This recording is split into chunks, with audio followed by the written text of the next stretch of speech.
Smuggling చేస్తూ ప్రముఖ Karnataka heroine రాణ్యారావు ఎలా పట్టుబడిందో ఇప్పుడు చూద్దాం. విమానం ద్వారా స్మగ్లింగ్ చేయడం ఇప్పుడు చాలా కష్టం. ఎన్నో రకాలుగా ప్రయత్నించి కస్టమ్స్కి దొరికిపోయిన వాళ్ళు చాలామంది ఉన్నారు. ప్యాంట్లు, అండర్వేర్, షూ కింద ఇలా రకరకాలుగా బంగారం దాచిపెట్టినప్పటికీ అత్యాధునిక టెక్నాలజీ ఉపయోగించి కస్టమ్స్ అధికారులు ఇట్టే పట్టేస్తున్నారు. మరి హీరోయిన్ రాణ్యారావు ఇన్నాళ్ళు ఎలా తప్పించుకుంది చూద్దాం. సెలబ్రిటీలకైనా ఎయిర్పోర్ట్లో చెకింగ్స్ అనేవి కామన్. కానీ రాణ్యారావు మాత్రం మరింత హై ప్రొఫైల్ మెయింటైన్ చేసింది. ఎలా అంటే ఆమె విమానం దిగడమే ఆలస్యం, పోలీసులు ఆమెను నేరుగా కారు ఎక్కించేవాళ్ళు. దీంతో పలు సందర్భాల్లో తనిఖీ లేకుండా ఆమె ఎంచక్కా ఇంటికి వెళ్ళిపోయేది. ఎవ్వరికీ సాధ్యం కానిది రాణ్యారావుకి ఎలా సాధ్యమైంది?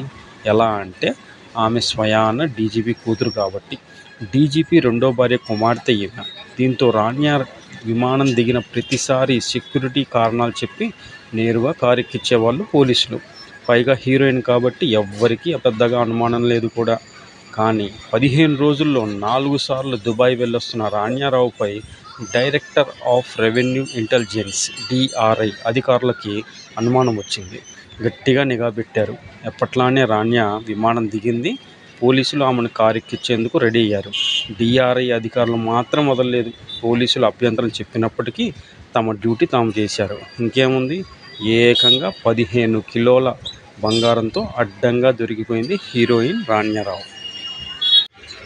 దొరికిన వాళ్ళే దొంగలు, దొరకని వాళ్ళు